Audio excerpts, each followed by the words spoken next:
Welcome back to Occasional Randomness. I'm your host, Eric Scott, and joining me, as always, is my fellow co host, somebody who probably would not stick his hands in a giant pile of Luxon vomit, Jason Johnson. So let's not bring that or anything else back up. I think we've had enough of the up.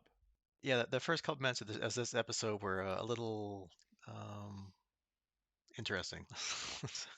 Yeah. It was definitely a moving experience. Stomach curdling, blood curdling, a wretched experience. They cleared the room, Retching experience. I guess. More on that here shortly. and everybody just left. Yeah. Good night, everybody. So tonight we continue through the final season of Farscape with Season 4, Episode 4, Lava's a Many Splendored Thing. And after that, we will talk about the first half of the latest Star Wars live-action show, The Acolyte, and that will be Episodes 1 through 4. And as always, if you like what we do here, please give us a like or review wherever you listen to this at, or better yet, help spread the word and let people know about us. We would appreciate it. All right, so I think it's an even episode. So you're up here in our 25th episode extravaganza because we're episode 25 here. Oh yeah, quarter century mark. Check that out. Not that we have anything majorly planned other than just covering two different shows, but hey, Hey, there's Star Wars. That should make it epic in yeah. of itself. Well, I So say have live action Star Wars to get us over the lack of animated Star Wars now that Bad Batch has ended. yeah, way to bring us right back down. Yeah, All right. although after you listen to our review of Acolyte, maybe who knows? So, It could get interesting. yeah, stay tuned, you'll find out. All right. Well, in that case, we better go ahead and jump into some Farscape. So, as mentioned, it's Farscape Season 4, Episode 4, Lava's a Many Splendored Thing. We open up with Dargo still towing Crichton's module, and there's still no sign of Moya. Rigel wants to land on the planet close by because he's starving, but the planet is hot and lifeless. Channa comments that right now she could eat a rock. Sikozu is surprised as Channa ate only 3 days ago, asking how inefficient her body is. How edible is yours? Channa bites back. Rigel moans that he needs food.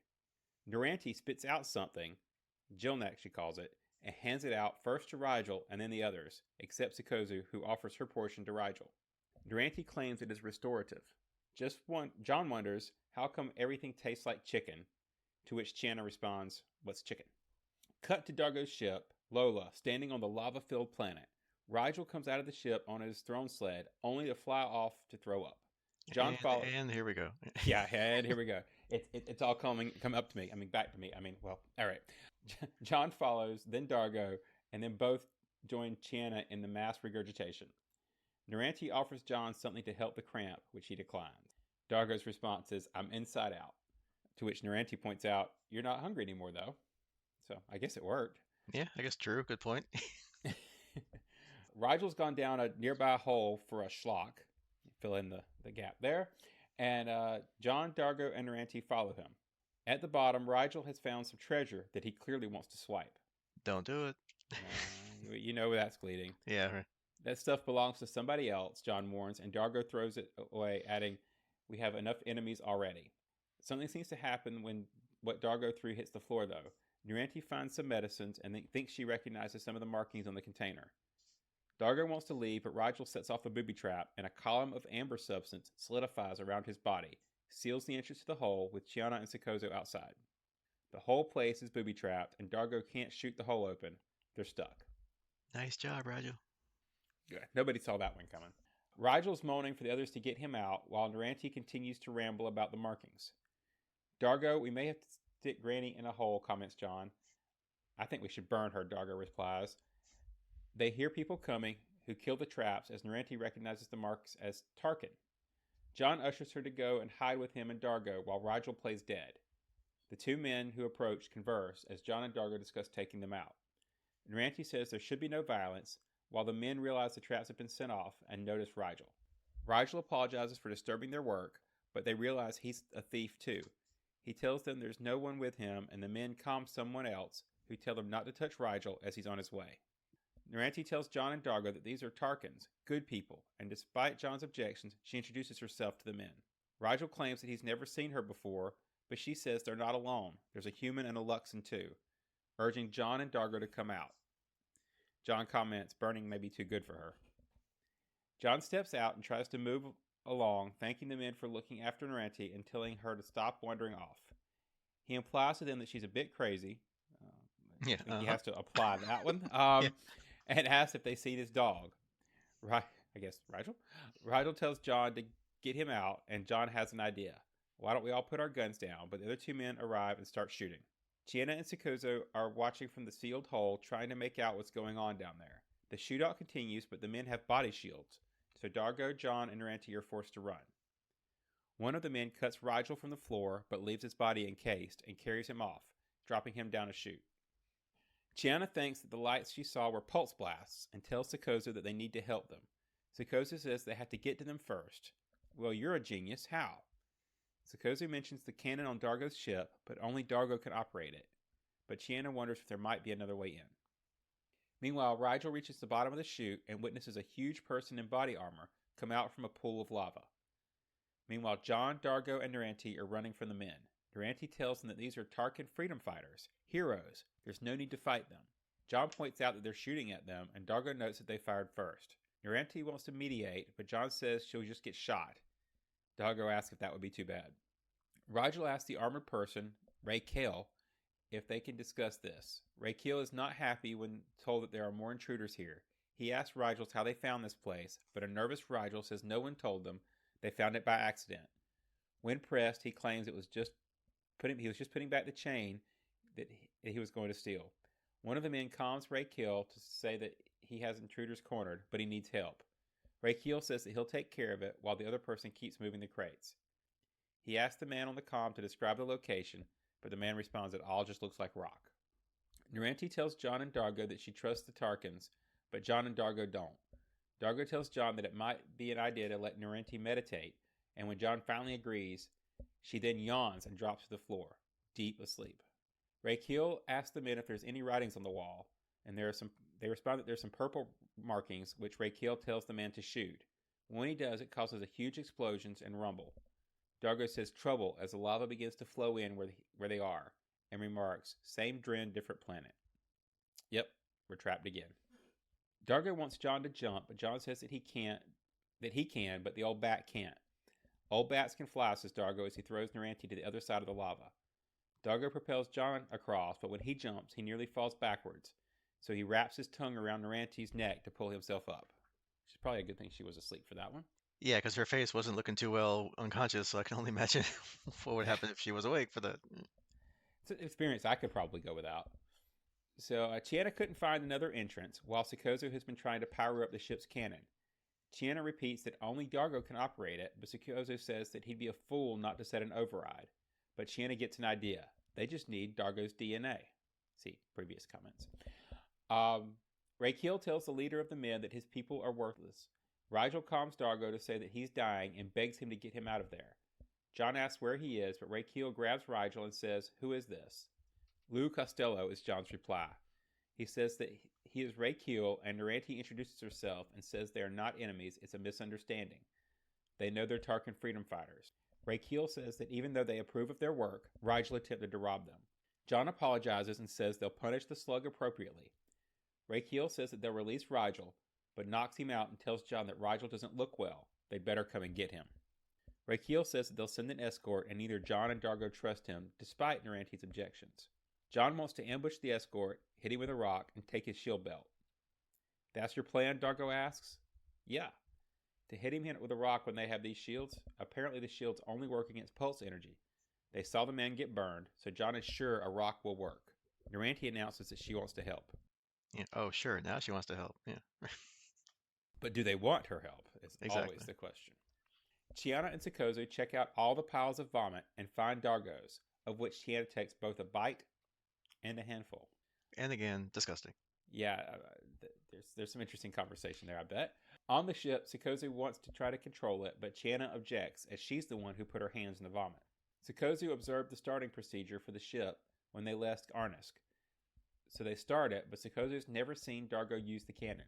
Noranti blows powder all over the chamber where Dargo and John hide, As the men come in to find them, Noranti turns, saying, "Hey, fellas," and starts to dance.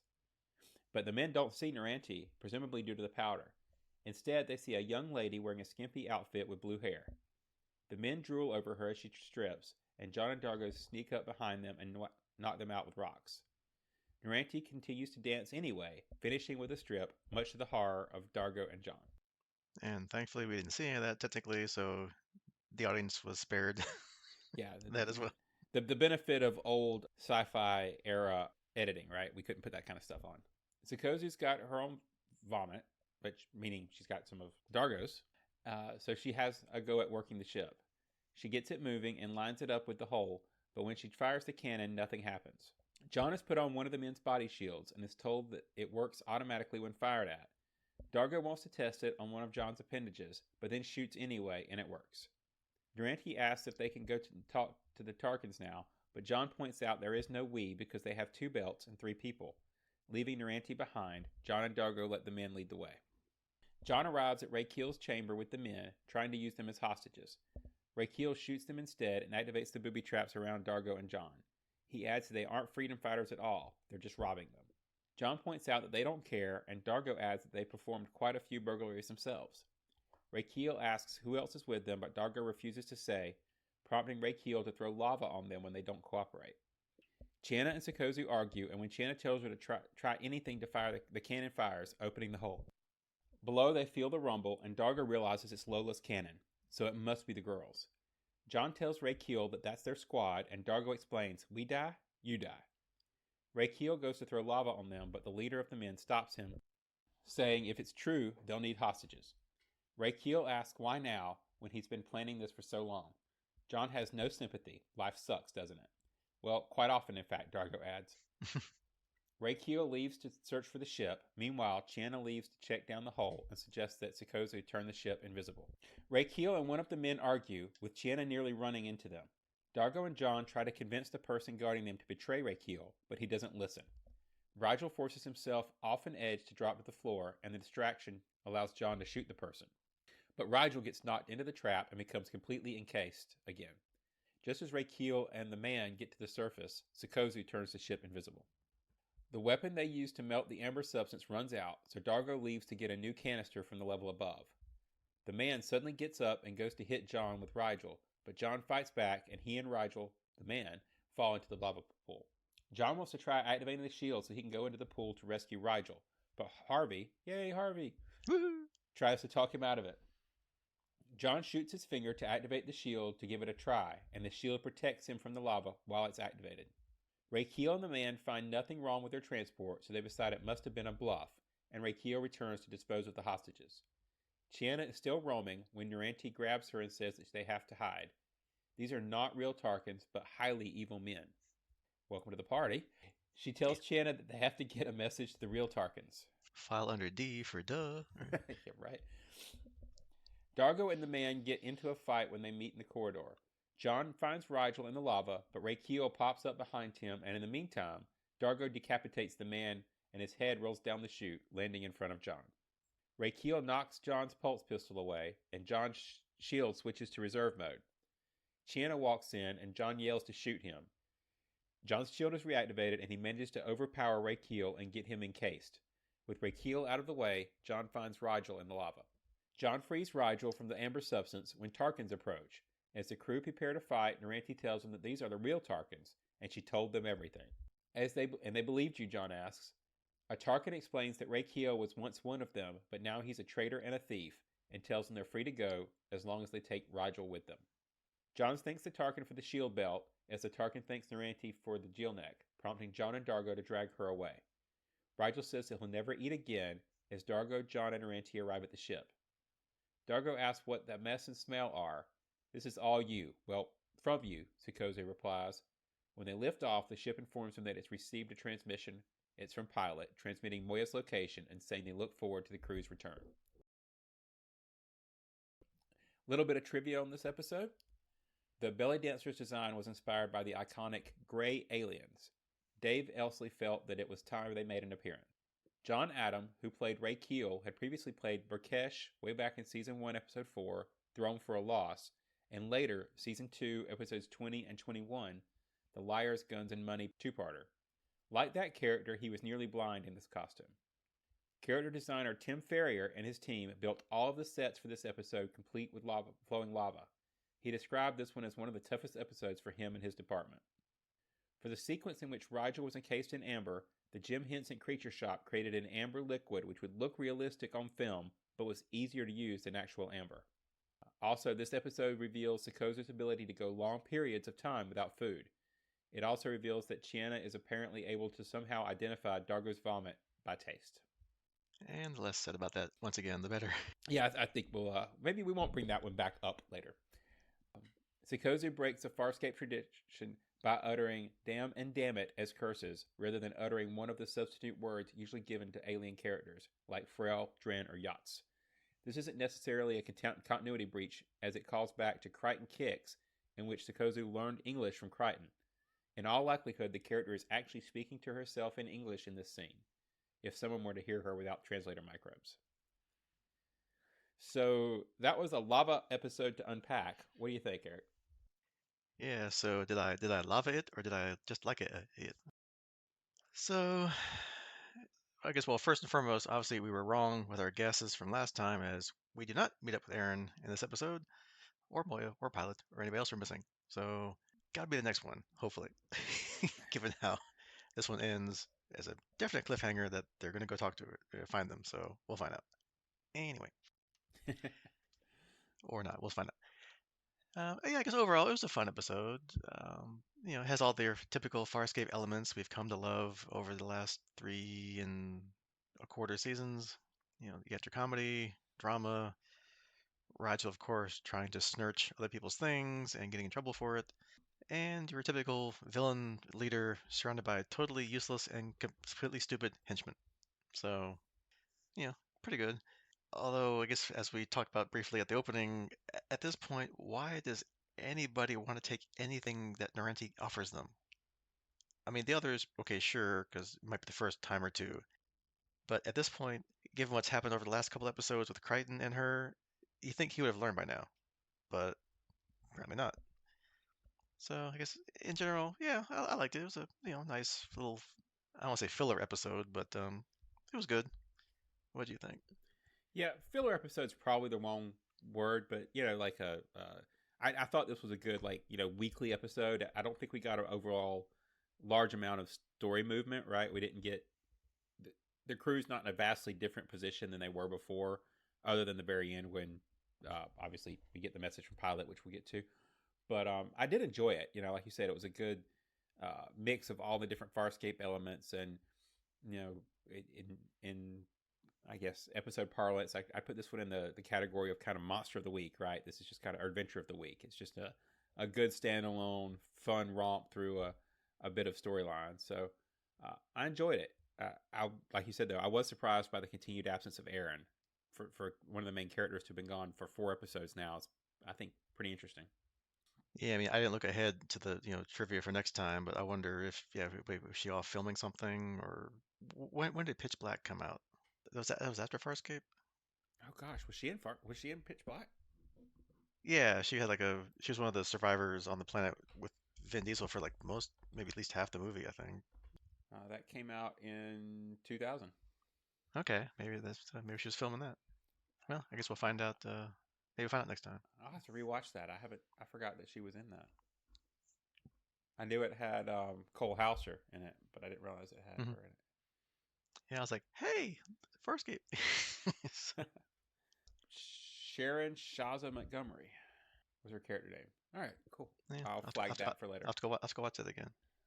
Anywho, back to Farscape. So, yeah, speaking of eating or not, I guess they had enough of that. But we open with everybody starving as they've been stuck on Dargo's ship for days, and I guess there's not a lot of rations on the ship there. And Noranti, of course, gives them something that no one asks where it came from first. Number one, it's like, where were you hiding this for the last couple of days? No one cares. It's like, oh, food, wonderful. Yeah, we've got the benefit of seeing where she gets it, and that makes it even worse. Yeah. And so, of course, that causes them blowing major chunks on the planet there. and I'm guessing Rigel's other issues, which he goes off to take care of. And of course, that always leads to what usually happens when Rigel comes across shiny objects, not currently in anybody's possession. You would think by now he'd kind of learn, but then again, it is Rigel. Rigel, and you know, Yeah. The only part of that I take issue with is that currently in anybody's possession, because I don't know that them being in your possession actually matters. But yeah, uh, just because you're not currently holding on to it does not mean that you're not stealing it. right. But yeah, as you mentioned earlier, by this point, most of the crew are familiar with the, we'll say, intricacies of Noranti. So were they that starved that they would actually take something from her and not take the time to question it? That just seems. Whew. Yeah, and just the fact, like we said, like yeah, it's a small little pod ship thing here. It's like, hey, where you got this wonderful food from? Like, but I guess if you're that hungry, don't really care. I mean, I can see Rigel taking her up on it, but the rest of the crew, Yeah, yeah. and I guess in keeping with tradition of at least one crew member blowing the plan to pieces here, this time it's Noranti's turn because she's new, and she insists that I know who these are. These are friendly Tarkans. They're freedom fighters. So I'm just gonna go out there and introduce myself. And hey, by the way, here's all my friends are behind me here. And nope, got it wrong there. They're not exactly what you think, and they start shooting. And our intrepid heroes fire back, but they got these nice little shield belts, which is kind of cool. And they got to run away. Yeah, so I mentioned earlier that this was not one of the episodes that I felt had a larger like story effects. It was kind of just a story of the week, but that may not be true if this interaction of shielding technology kind of plays out, right? I mean, to my knowledge, we haven't had any kind of shielding referenced in Farscape, and all of a sudden now we've got a technology that repels blasters, and maybe we can outfit Moya or Dargo's ship or who knows what, and actually kind of have shields. Yeah, I guess not until it was like way back in season one, like the first it was like episode like 4, 5, or 6, somewhere around there, where they find. I'm thinking where they found that one ship that had some like partial shielding tech on it that they tried to use a couple of times before it blew up, and that was it. But yeah, apart from that, Was that back when they had the science officer lady? yeah, like PK Tech Girl. Yeah, That PK was the Tech Girl. episode. Yeah, right. Man, I can remember things All occasionally. right. Hey. But yeah, it's been like 3+ years since that. So And these are portable, right? I mean, obviously they've got decent power to shielding ratio if it's just a little belt. yeah, so be curious since John got one at the end there, at least one. Are we gonna ever see it again? I guess we'll find out. And I guess keeping with the Noranti theme here, yeah, so okay, she finally manages to convince John and Dargo. Okay, fine, they're friendly, but she can talk to them, no problem. I got it covered. Okay, great, go do it. And she just kind of gets a sudden case of narcolepsy, falls down, and goes to sleep. So I don't know. Does she have narcolepsy? Like, not exactly the most perfect time just to suddenly take a nap, much to John and Dargo's annoyance there. Kind of funny of them trying to wake her up, like kicking her. So, like, okay, well, there's her Farscape comedy. Yeah, when she takes a nap, she takes a nap. I mean, I mean, she is out. Yeah. And then the one henchman shoots the glowing symbols on the wall because you just do what your boss tells you. And of course, yeah, so much for him, which causes the lava, I guess, to start flowing in. And then, Dargo just picks up the and he just throws it like a rag doll across the thing, just flops on the other side of the whatever lava pit, whatever you want to call it, and then helps John jump to safety, and then he vaults over and he starts falling back, and he just lashes out with his tongue, grabs Noranti around the neck, and like her eyes bug out, and she has this like look on her face, even though she's still unconscious. But that was pretty funny. That was a totally Farscape scene. yeah, absolutely. Again, she maybe grow on me eventually, but I kind of feel like their goal with Noranti is just to make her as weird and annoying as possible, right? And each time they try to like introduce you to a little bit of her backstory, or you think you understand what she's doing, she does something like she just gets weirder. So it's a Yeah, very and they don't explain anything. Not that they have to, but it's like, why'd she just fall asleep? Why does she make all this weird crap that no one questions, right?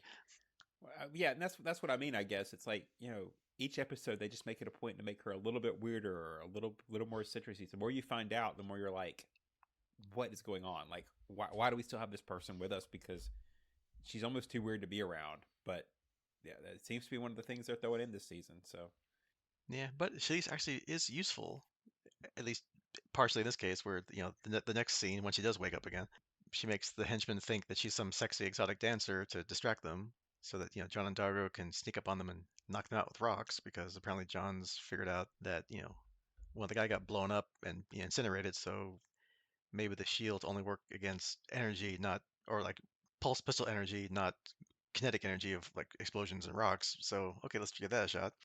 And we do, as we commented before, get that little funny scene where, to me, I think it went on just a little tad too long. But the reaction of John and Dargo when she finished the dance and was like, totally to them buck naked, stand there and they're like, oh my god, blah, and then try and look away, like, yeah, it's great, okay, good, thanks.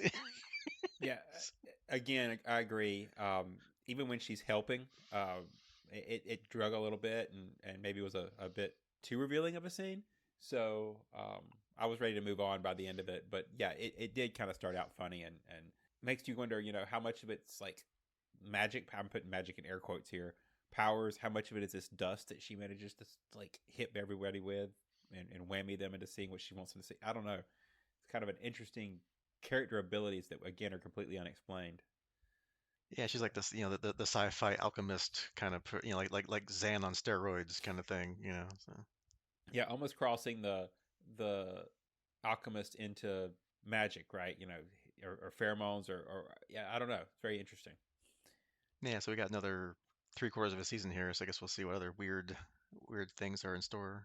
And then, meanwhile, not trapped in a giant hole, we have Chiana and Sikozu, and Chiana's great plan, which actually was a great plan, to fool Dargo's ship into letting them control it by thinking that they're him. And I guess the only way to do that is to stick her hands in gigantic, like 4 foot pile of Dargo's barf, which, oh god, I don't even want Which leads to some anatomical questions of how much can Dargo actually throw up at a time. But anyway, Yeah, and why just eating like a little tiny bead of whatever makes you do that? Like, whoa, dude. But hey, the plan works. They managed to fly the ship, land it. After the second try, fire the cannon and blow a giant hole in the cave complex. So, good job, and another gross but great Farscape plan. yeah, my main comment on that is it's an interesting contrast, right? Because you get this contrasted against Noranti's stuff, and Chiana's plan was efficient and actually worked. So um, I found those an interesting juxtaposition between the two plans that one worked and one was kind of confusing. Yeah, and neither Sikozu or Chiana fell asleep. Well, that we saw. Well, take a little nap, then you gotta stick your hands in some. Yeah, no. Yeah. But then, of course, the other part of Farscape plans going awry here. John's got the great rescue plan. He gets in there. He's got Rigel, but then he gets jumped by one of the last henchmen there. And, manages to fight him off. But then the henchman and Rigel fall into the lava pool. But fortunately, this time Rigel is completely encased in the amber stuff. So figuring he's got at least a little while before the lava probably eats through that. And of course, it led to that wonderful fight in the lava with John and Rakeel, the leader, John shooting himself. They're fighting back and forth for a little while. The shield belt beeps.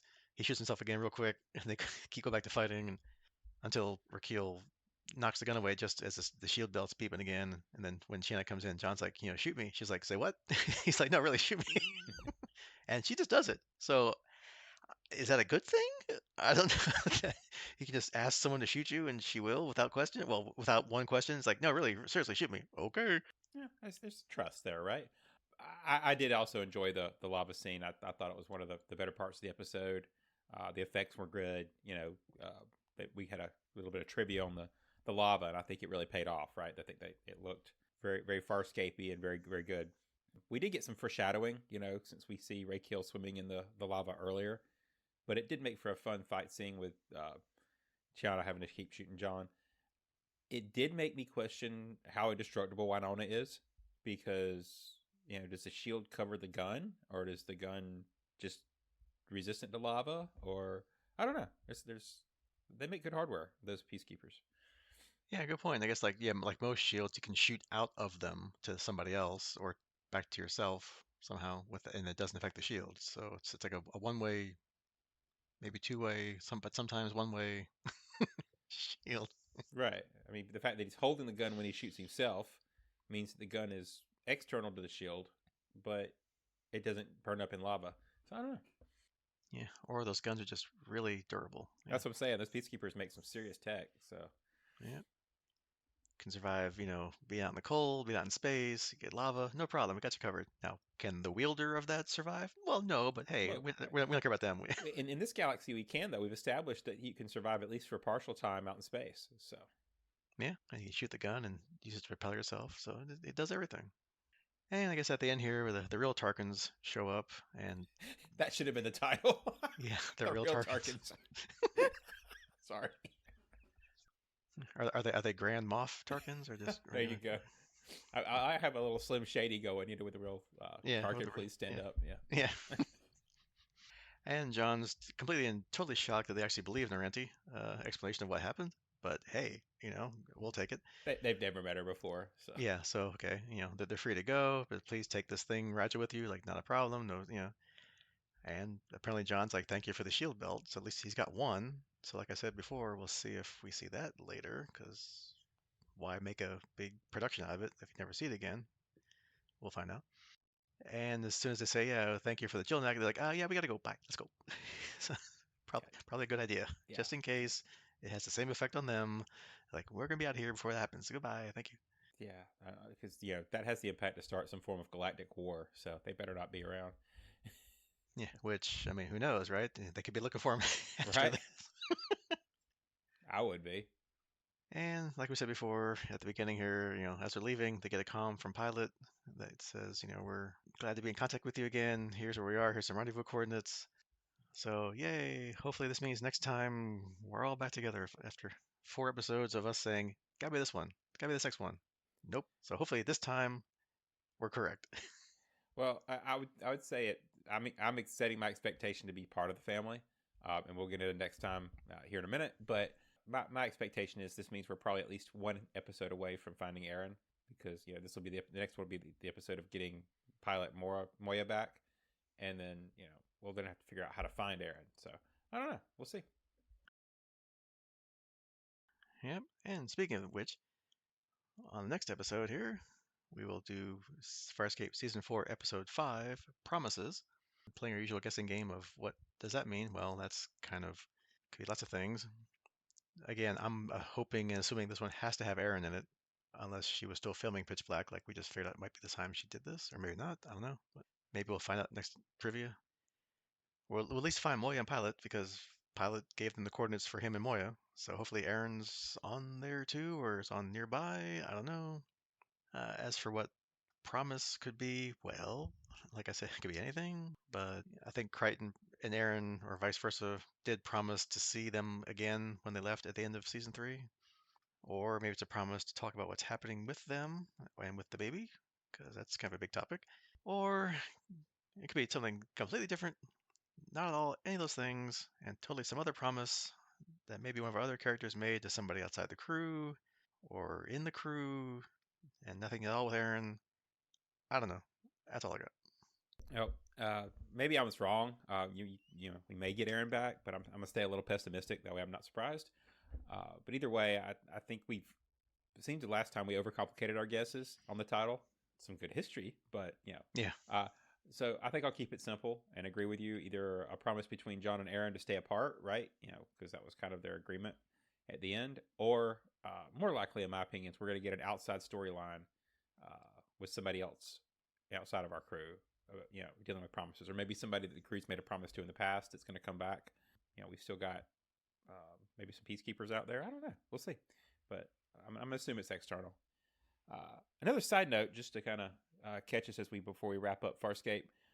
Quick Google says that season 4 was a 2002 timeline here. Hmm. So I think we're past Pitch Black, unless they, were filming season 4 way before it released. So Okay, so maybe we'll find out why she really was away. I don't know. yeah, I don't know. Just thought it was interesting. Yeah. Well, at least we were right last time when we said it'd be about a lava planet or lava something. So there was lava.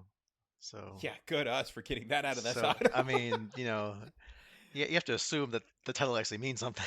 So we'll assume there's a promise Yeah. somewhere in the next episode. Yeah. Or it could be a promise not even with the crew. It could be a promise to some random rando person to some other rando person. Who knows? This is the riveting, analysis that everybody tunes in for. Is it could read the title. That's right. And people that can't remember these episodes, I can't, or like, no, you moron. It's but you know, but hey, it's fun to guess. So I can't remember the episodes we've watched, much less the ones I haven't seen yet. So no, you got PK Tech Girl. I mean that was that was like almost four years ago compared season wise. So which means it's like way longer in real lifetime. yeah, right.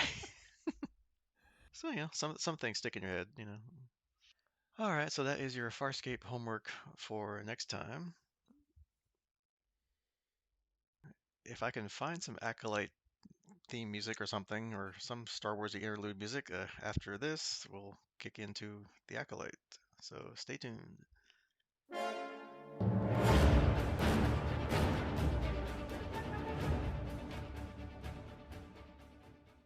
All right. So, in addition to the usual Farscape, as we've talked about before, or if you just jump to this point in the bookmarks here, or chapter markers, we will now going to talk about the latest live-action Star Wars on Disney Plus, The Acolyte. And it's 8 episodes, so we did the usual, let's do half. So we did episodes 1 through 4. I think as we record this, episode 5 just came out a couple days ago, so we're kind of right on target here. So Stay on target. yeah, stay on target.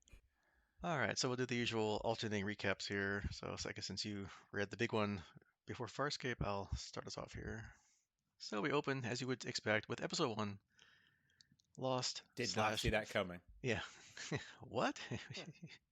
Well, it could be like Star Wars. You start episode 4. Like, what? Yeah. Ooh, that would have been smart. Of course, back when I originally watched it, did it say episode 4? I can't remember. Anyway, that was 40 some years ago. Anyway, actually more than that. 45? Wait, no, yeah, okay.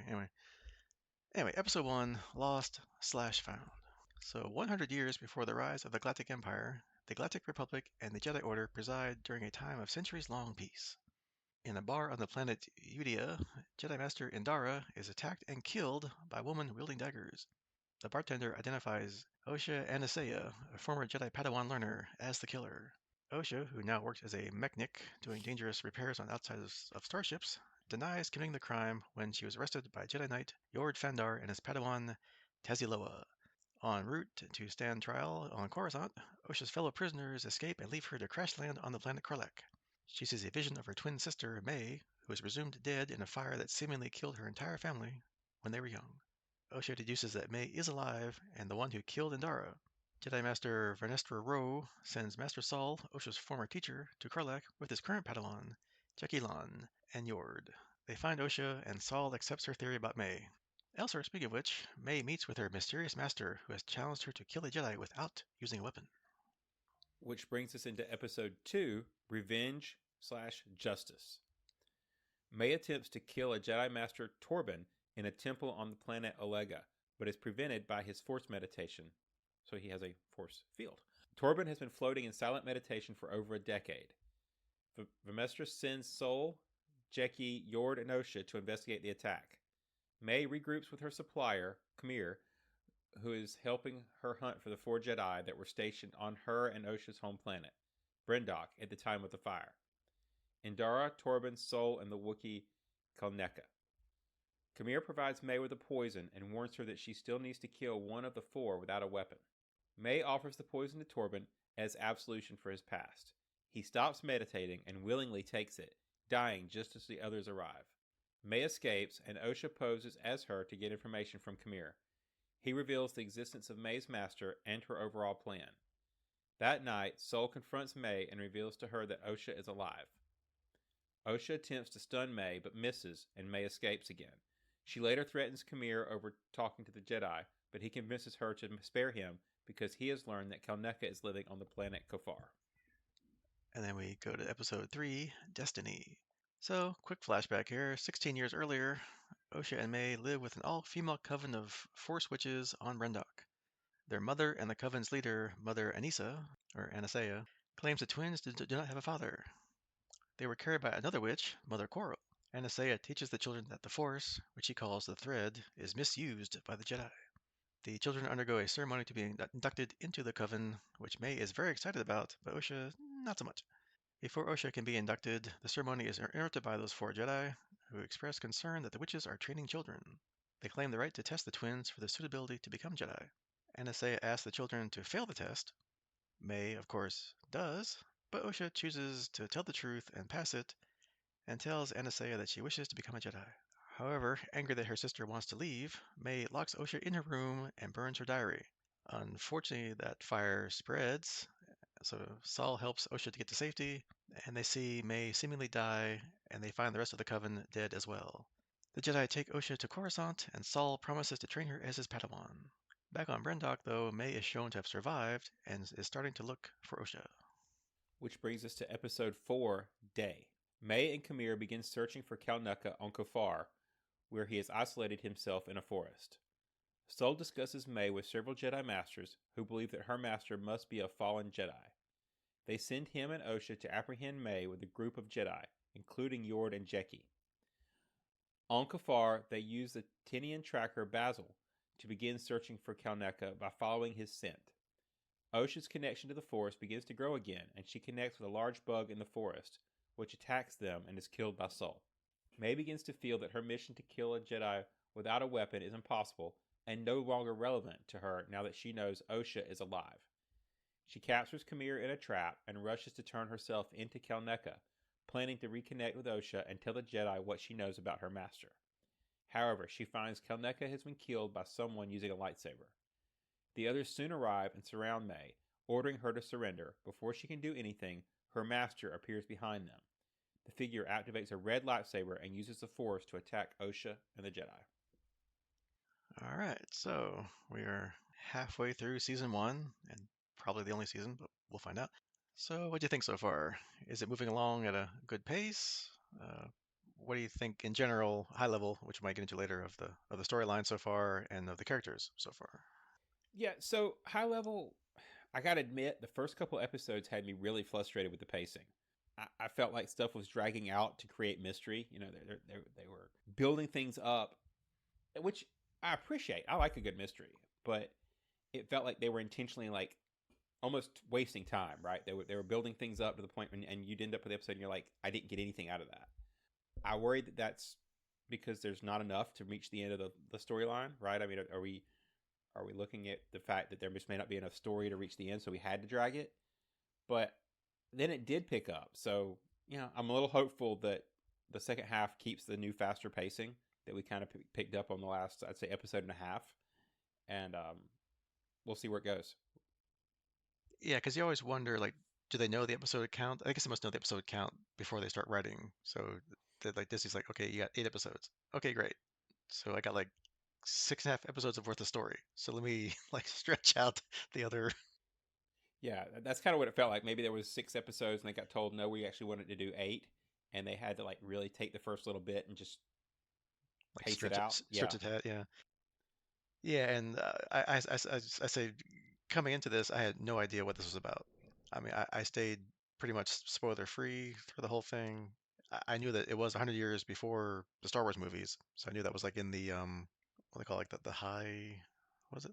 High I, Republic. yeah, High Republic kind of thing. Yeah, I'll come back to the timeline, my thoughts on that when you get done. But go ahead. Sorry, I just want to Yeah, throw that in so there. I knew it was knew about that. I read the first book of that new series, so I kind of at least was okay, kind of cool. We'll get back into like the maybe the golden age or the apex of the golden age, and now the decline that we saw later in the actual movies. But kind of based on the name, like Acolyte, I figured it wasn't gonna be anything about Jedi. It's gonna be maybe about the rise of the Sith, or at least this new universe Sith that we saw in the prequel movies.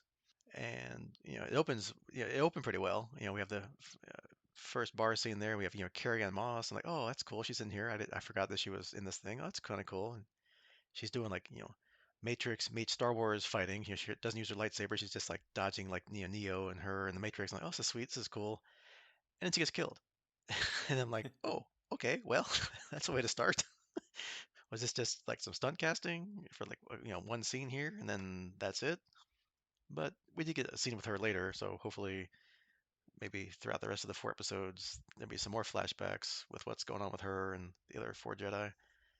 We'll see though, but at least it started out really good. I'll agree with that 100%. I was kind of similar, right? generally I try to dodge spoilers when I can, especially for Star Wars or any movies I'm really going to be into or series. So I was in the same way. I was like, that's really what I knew coming into this was that she was going to be in it, and to have her die right off, I was kind of like, oh. I looked at my oldest son. I was like, really? He's like, yeah, you didn't know that? I was like, no. But I will say, I do think we're going to get some more of her. But I think it's going to be even briefer flashbacks than what we got. Right? We think we've already had the major. Um, I hope from a storyline perspective, just for pacing, I hope we've had the only major big flashback uh, that was almost an entire episode.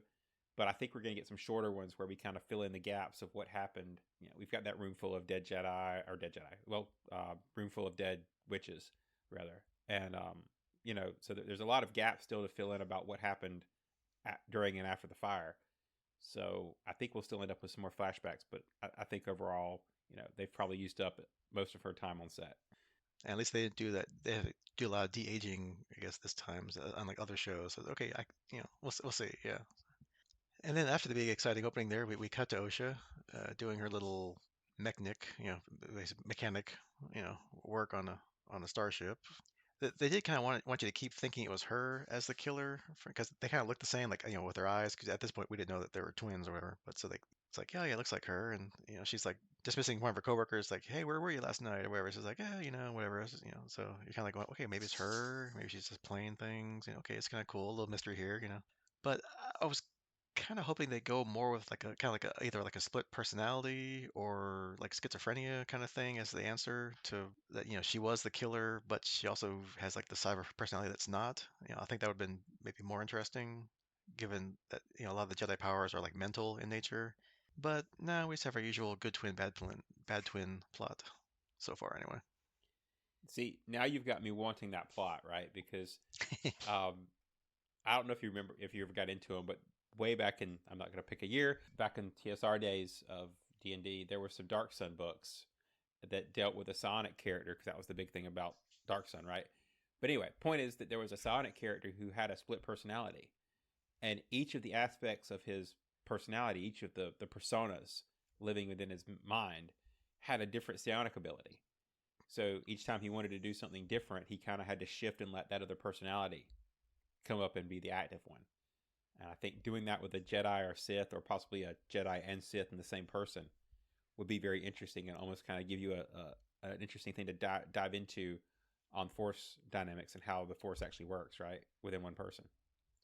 Yeah, because in the old, whatever we're calling it, legends or legacies or whatever the Star Wars stuff that's not canon anymore, that we all read for 30 years before. They had like those kind of like corrupted clones, like Joris, Saboth, and those guys. The So Oak, yeah. yeah, yeah. So it's kind of like, okay, is that something like that? Is some weird thing, or could be interesting, but okay, we got good and bad twins. Okay, fine.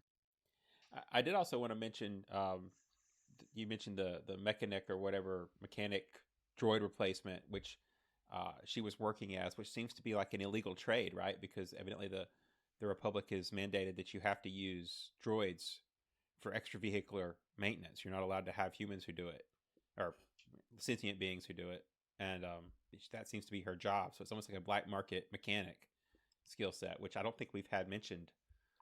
I haven't read the High Republic stuff, but I thought that's the first time I'd seen it, so I thought it was a very interesting addition to kind of offset a lot of the droid stuff that we've seen in other Star Wars works.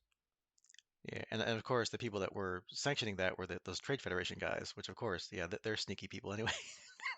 So, I'd say, yeah, stands to reason, and checks out. Yeah, they're not typecast at all.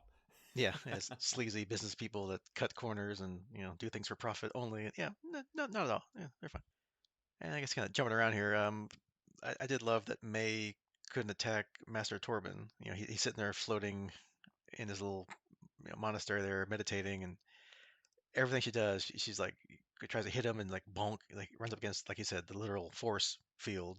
She tries to kick him, bonk. Nice comedy in this, kind of serious episode or a serious kind of season here.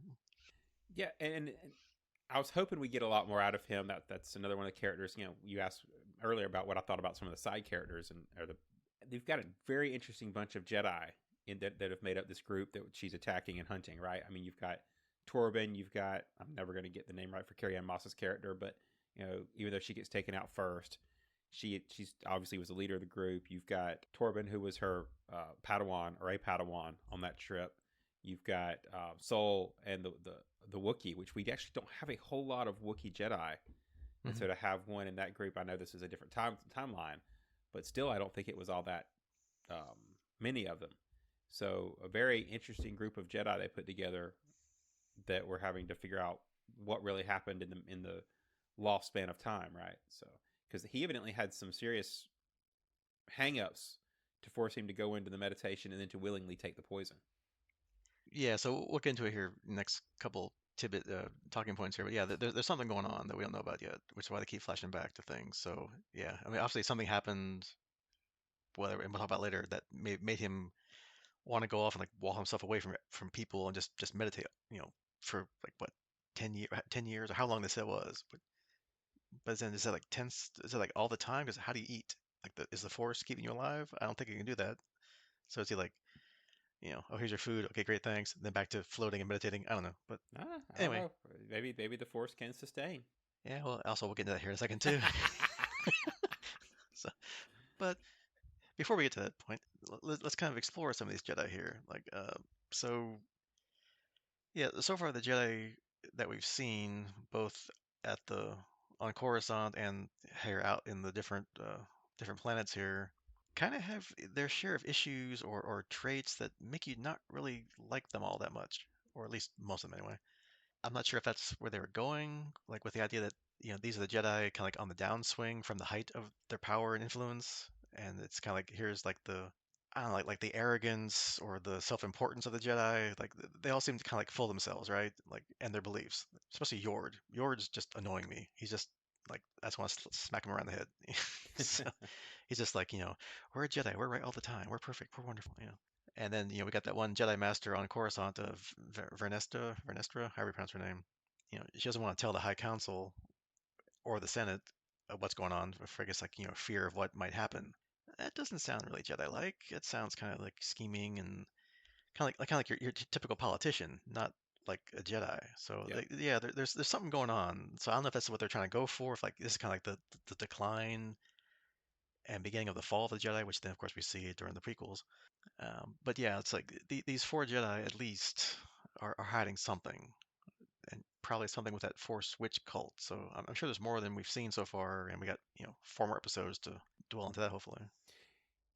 You mentioned something there that I did want to hit back on, which was the character of Vernestra, and that I think what she actually says at one point was that she didn't want to alert the council because they'd be forced to interact with the Senate, the Galactic Republic, whatever, and they would get involved. And it's almost like yeah, she's doing a political answer to keep it secret to protect the Jedi, but also because she knows what their response will be if forced to get political. So she's almost like trying to keep them from getting tied up into the Republic, which makes you wonder how bad's the Republic at this state. Which I think is the main thing they're going for in this storyline. I mean they've got a lot of like mysteries and we've got a good action story, but it's almost like the the Jedi's rise. We've always kind of been raised to be shown in Star Wars that the Jedi are the knights, right? They're the the heroes and the good guys and the Sith are the bad guys and all that kind of stuff. And I think they're taking a little more. They're trying for a more nuanced approach to show that the Jedi's rise was partially due to like their elimination of any competing force-based philosophies. To use a mouthful there, right? I mean, we've seen interactions with Dathomir witches. Now we've got a new coven of Force witches. So they're almost kind of trying to say that the Jedi power partially comes from the fact that they've eliminated the competition, right? They cornered the market on the Force, which I do like. I like that bit of history, and I like kind of seeing that. My biggest complaint, and it's been one of my complaints I think about Star Wars stuff for the last little bit, is I don't feel like they're backing up far enough. It's my main complaint with the prequels, aside from like bad dialogue, is that I don't feel like they backed up far enough. I don't feel like they did it right, and everything has to happen in a compressed time frame in Star Wars because we're scared to get outside of a couple years from the main original trilogy. backing up 100 years is good, but I would like to back up 1,000 or something, right? Let's get back to like the early days of how did the Jedi come to be, and kind of set it up that way instead of coming in the High Republic. But they don't pay me for that, so I guess this is what we get. But that's probably my only major complaint about this story is I would have liked to have gone back further. Yeah, yeah, because playing the games, over the last, like I said, 40 years, like the KOTOR, the Knights of the Republic, where they're going back thousands and thousands of years, when like the Jedi were at their height of their power, and then you had, in this case, lots of Sith. You're fighting all around. You know, New World, there were only two Sith at the time, or just this point, whatever. I don't know. But anyway, yeah, it would have been nice to go back maybe even further. But then again, we have Ahsoka, which is kind of delving into the possible beginnings of the Force in one or more galaxies. So they might get more into that. But yeah, they could have gone back to like a more, I don't know, like height of the Republic kind of thing instead of more towards like what we've seen in the movie side. But oh Yeah, well, that's what. yeah. I mean, the other problem I have with it is that they've established that some of the alien races are long lived, right? And so Yoda's what, 800, 900. Hmm. So theoretically, if we're only back up 100 years, you've got a 700-year-old Yoda who's still going to be a major character. So, you know, you I guess that's my point. So I'd like to get completely outside of the standard characters timelines. Yeah. All right, so let's briefly probably jump into the topic that apparently had half the internet up in arms. Our episode 3 flashback to Osha and May's early life and the, I guess, quote unquote, revelation that Mother Anastasia says they have no father. And just, that was it. Just, one off line. She says that, they have no father. She created them. That's it. That's all we got. She doesn't say how she created them. Was it like artificial insemination? Was it DNA manipulation? Was it some kind of early cloning technology? Because that's, again, this new Star Wars, they love cloning, right? So is this the beginning of the cloning stuff? The only thing I hope, and again, I only seen through episode 4, even though 5 just came out, only seen the first 4. I really hope it's not another Anakin and Shmi Skywalker thing with the word I swore I'd never say again, midichlorians. M count. You mean Yeah, to say M M count? count, Yeah. the M things. Yeah, but I mean, who am I kidding? I mean, it's probably magical force babies. I guess them trying to show that, hey, look, it happened before with Anakin. But and this is where it was, maybe where it started back here. But I mean, hopefully, as far as we know, just through episode 4, it's just a throwaway line. But I'm sure they'll explain it, and I'm sure it's probably gonna be the Force decided to have more babies. But okay. So I'm kind of hoping they take a little different tack with this, because I mentioned earlier that I avoided spoilers. I will admit that I could not avoid the internet firestorm about something in that episode. Right? I mean, I tried to not read what it was, but obviously that we know what it is now. But my hope is that they go with some dark side powers, right? Because I think, and I'm reaching here, but I think there's mention, if I invoke the prequels, of Darth Plagueis having his power over life, right?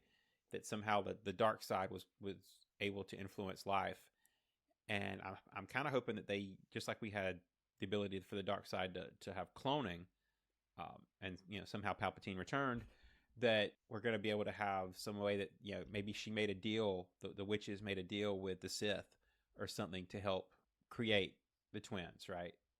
So I'm thinking that would be an interesting way to go, and not make it just an eye roll of M count or something. Hopefully, and again, we have 4 more episodes with a big cliffhanger of episode 4 here. So yeah, hopefully, we'll find out all the answers to these mysteries. Because if all they got this one season, then they got to hopefully wrap it up and tell us everything. So. Yeah, which we know from other episodes, they don't always do that, but it would Hmm. be nice. Yeah, but yeah, stay tuned. Is it Force Babies? Is it something else? We'll see. That's the sequel to Muppet Babies. Yeah, Force Babies. Force Babies in space. No, anyway. Basically. Okay, so then, after the big flash, or part of the big flashback, which, like we said, May and Osha want to go 2 different directions. May doesn't like that Osha just wants to go be a Jedi and, betray Mom and the cult here. So she sets fire to Osha's, locks Osha in a room, has her little journal outside, or diary, and she sets fire to it, and then she drops it, and then suddenly. the whole thing's on fire, like everything, like the door, like the entire mountain hideout suddenly on fire. I'm like, it looked to me like it was mostly stone, but maybe they brought a whole bunch of wood in. I don't I'm like that didn't make any sense. Like suddenly the whole thing's like a giant inferno, and like this is all a bunch of stone. I don't get it. And that mystery room that we saw when the Jedi visited that looked like there's some like power generators or something. Like they're on fire and blowing up and something. So all this leads me to believe that this wasn't just due to that fire that all this happened. That there's something else happened with those four Jedi and the witches that we haven't seen yet, or something that yeah, this all just doesn't fit right. Agreed. I thought the same thing about the fire, and yeah, in all honesty, that's the other half of that big internet blow up that I saw was how how does a stone fortress burn down with a little fire? So I totally agree with you that I think that's the piece they're holding out, right? That's going to be the last episode revelation or whatever, that something happened between the Jedi and the witches, and that's why we have all the dead witches as they're leaving the as Saul's taking her out, and they leave May behind. That somehow a lot of the witches were killed, and I think that's going to be the big secret revelation of the Jedi, or something, that something happened, and that may result in the mystery of the fire being solved. But there's a whole lot of missing time there that we didn't get to see from Saul's perspective. So Yeah, and either it scarred Torben for life, that he had to go withdraw from everybody and just be, focus on the Force for like, like repentance or meditation or something. 'Cause yeah, so something had to have happened there. All right, and then kind of on a kind of fun meta note here, we do have some characters that we've seen before in other movies or novels. The one we've actually seen live before apparently is a Jedi Master Ki Edi Mundi. He was there on Coruscant with Venestra. Although I guess he's not on the High Council at this point. He's just, it's 100 years before that, so he's just either a master just hanging around in Coruscant, doing, master things. They didn't say his name though in the show, so I didn't catch that until I was going through the credits at the end. So I just want to see like who's playing who, or if I recognize any names or anything. And I was like, hey, wait a minute. I So I recognize the character it, type. it looked like him. I'm like, oh, it could be the same race as that guy we saw in the prequels. But I'm like, is it really? And like, oh, it's the Yeah, same name. There we I go. I was going off the same thing. I was like, maybe it's just a similar race, because sometimes they do that. They'll throw another person of the same species right into the situation. Because again, that's my complaint about the timelines. That obviously we've got some of these long lived alien races still hanging out. So yeah, there's a character that was there. Yeah, and actually, I think in one of the like scenes where I think they're walking around Coruscant or something, like the same like mother and baby from Bad Batch, like the last when Cad Bane kidnapped that little Force baby there, that one. I think they had some of them walking around too. I was like, hey, so that's kind of cool. So yeah, so they drop things here and there. But the other big thing apparently, which I didn't catch up on until I saw the articles afterwards, was kind of a little callback, sort of, to our little tracker Basil, because you have to have your cute aliens in Star Wars. Just cute aliens, cute droids. That's how it works.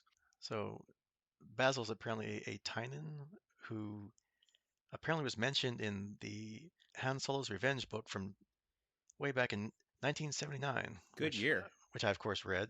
Well, yeah, I remember reading all those Han Solo books because they were like the only books of Star Wars around at the time. So, but you wouldn't know about this unless you read all the articles afterwards. So, get your little Easter egg, kind of, and they're bringing back some not exactly canonical stuff into the world of new official Star Wars. So, kind of cool. Yeah, that's something we've been seeing a little bit of, right? So they'll throw the Easter eggs, or the references to stuff from our now Legends books, right? They don't necessarily pull main storylines, right? I mean, they're going to keep the legends out, the legends, and not being really what happened, but they're pulling bits and pieces of it, just to throw Easter eggs. Because I think a lot of the people that are in charge of Star Wars now, at least, more like us, and read a lot of these books, when there was no other Star Wars options. So it's kind of cool to see. Yeah, I mean, why not start bringing some of those things back? They brought Thrawn back as, not like the books, but still it's the same guy, same idea, so it's, you can bring back some of the stuff that worked. So you're saying we're going to get some views on Vong? Oh God, no, please. Yeah, that's the next trilogy of movies coming out. Yeah, it's all about Ray and yeah, he's on phone. If you want to lose all your audience, yeah, I do was going to that. say, because There would be some serious internet firestorm if that happened. oh yeah, the internet would melt down if they pulled that off. Yeah, Well, we do still have Chewbacca, right? He's still out there. So yeah. Unless you want to kill him off like the books there, but right, that's yeah. yeah. So, Vector Prime, baby. I own the hardback. You know why, right? Because it was written by R.A. Salvatore, who I was a huge fan of at the time. There's a tangent. yeah. I read all the R.A. Salvatore books, and I found out he was writing a Star Wars book, and I'm like, hey, they've like merged my two favorite things. Or Ray was pregnant with Kylo Ren's, and and she has twins, and then one becomes a good twin of Force, and one becomes a bad twin. No, Now, how can we work the father, son, and daughter into that so we can have the Force trilogy, the Force triumvirate? yeah. Except well, it's related back to Anakin because it's all the Skywalker clan. That's all Star Wars is Skywalkers. It's all related to Skywalkers. It's not anything. Rise, man, they rise. Yeah. All right. So since we're having fun here, let's have some more fun here. So who's your guess as the identity of this mystery fallen Jedi, or not even that we haven't known that that's the case. Like, who do we think May's master is? Is it somebody we've already seen before, or somebody totally new that we haven't seen before?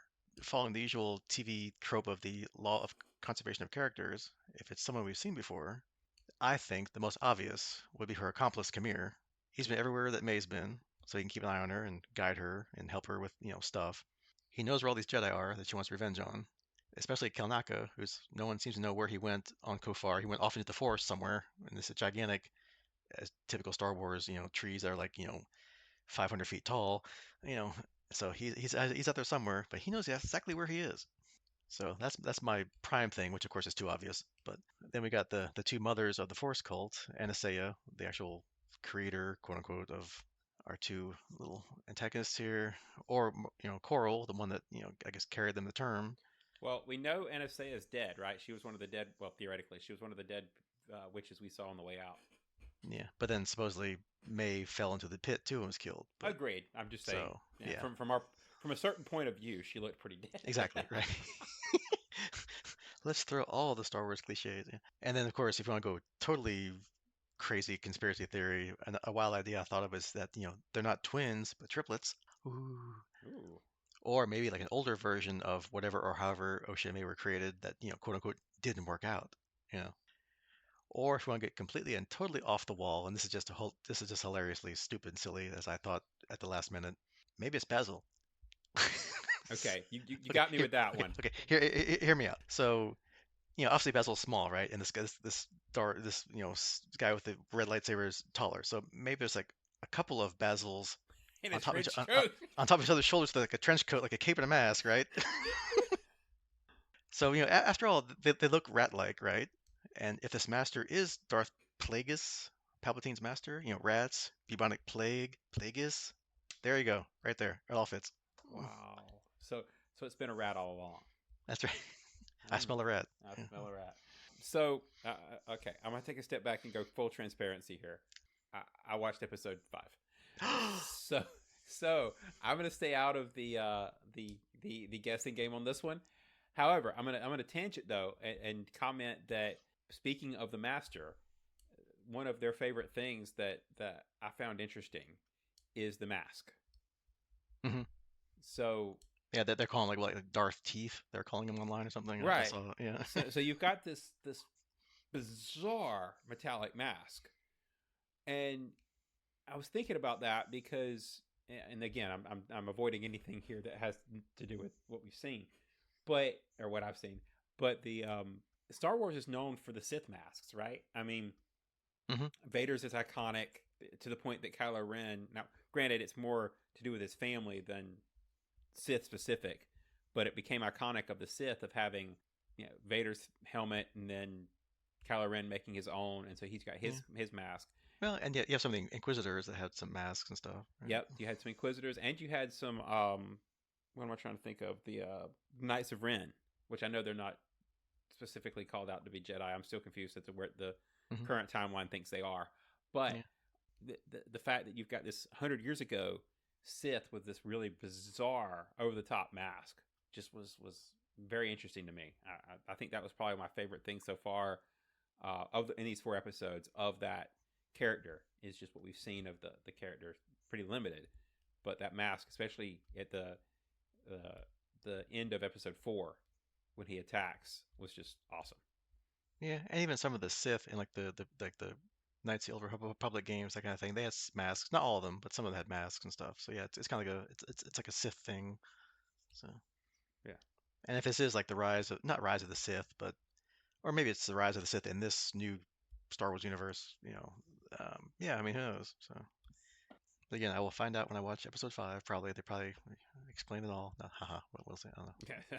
But I'll I spoil that one. I They don't explain I all of like my anything. theories. Yeah, of course they're not gonna, so they have to keep stringing it along because you got well, five, 4 more episodes here to, Yeah, yeah. or three episodes and the final where they defeat quote unquote this master and whatever, and then but or did they, and then of course we'll cut to I don't know, young Palpatine growing up. Who know? I don't know.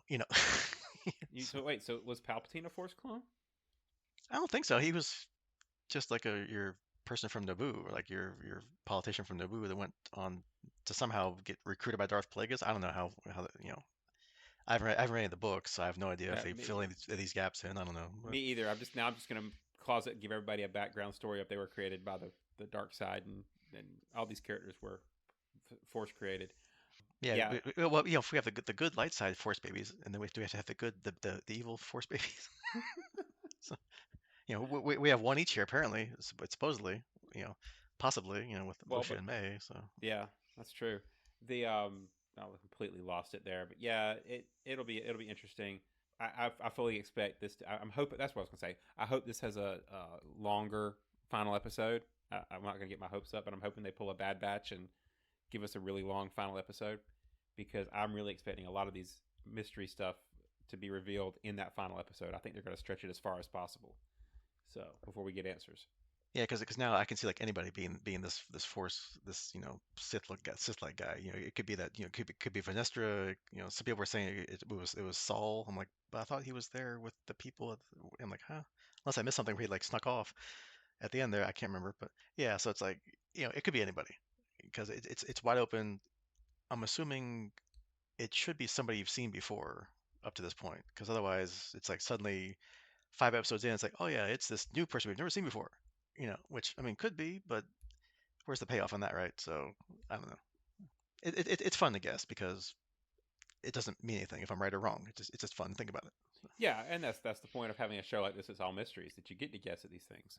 So yeah, it keeps you entertained and engaged in the show, and it's like ooh, see if you can be smarter than the writers of trying to hide things and see if you can pick up on the details or whatever. So who knows? It's fun. All right. Anything else to comment about the first 4 episodes here, uh, and not ruin the fifth one for no, me? yeah. The only other thing I'll call out is, and I'm trying again. We'll have to see as they come out with the rest of the episodes because I do my best to not look ahead or behind or anything like that. Well, I look behind, but don't try not to spoil myself.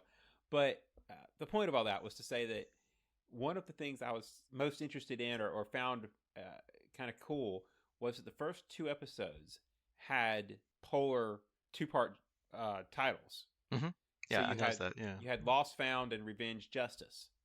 Diametrically opposed, two of each. And I was really hoping that they were going to continue that because I thought the idea of having a show of focusing on twins with different approaches and aspects was to continue that.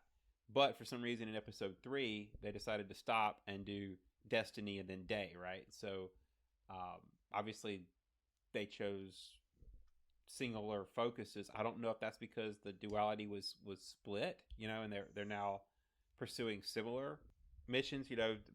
May is no longer quite on the dark side path or whatever that she was when she started, or if so, is that intentional or is it whatever? But I really did like the fact that they for the show about twins they had dual titles that they then killed. So Yeah, I noticed that too. I was kind of, oh, that's kind of cool. Then they stopped. And I'm like, okay, well now because what? Now the secret's out. Okay, fine. So now no more. Is it her? She just doesn't think she is, and but yeah, they pretty much got the whole twin thing right out in the open. So it's like, okay, fine. But but I still would have if I were them I would have continued with the 2-part. yeah, because it keeps you guessing. Is it really a twin until we actually see them both together? Okay, fine. Now they're twins. Okay, fine. Yeah, Yeah. because you could have done like Destiny, Fate, you know, day night's a little cliche. You know Hmm. maybe, but you could have done something different than day. I still don't understand what day means. So Day of the reveal of evil Sith, quasi Sith person. I don't know. Who knows? But yeah, so overall, so far, to keep my interest, it's interesting. It's quasi frustrating to some points, but interesting enough to keep me watching. So yeah, I'll second that. I mean, especially I avoided spoilers, but again, we definitely knew the internet backlash that this was getting, and the poor ratings and reviews, rather, not ratings, and hmm all that. So I came into it concerned that I was going to be disappointed with Star Wars. So coming in with that approach, it has been better than I expected. Um, Pacing issues aside, I'm hoping that those are resolved as we go further into the second half of the series. Um, so yeah, definitely better than I was expecting. I had low expectations based on the reviews, but yeah, I think it's an adequate, good Star Wars story. It's not earth shattering. It's not Kenobi for me or anything like that, but it's definitely good Star Wars. So I won't complain too loudly. yep, I agree completely.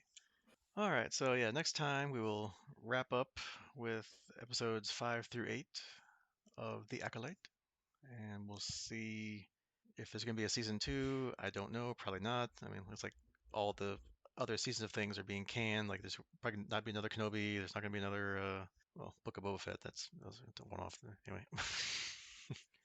Did I miss that? Have they actually said there's not going to be another Kenobi? I mean, I assume based on the fact how long it's been that there probably Yeah, wouldn't be I think one. it's pretty But much that's done. Um, but who knows? We'll see.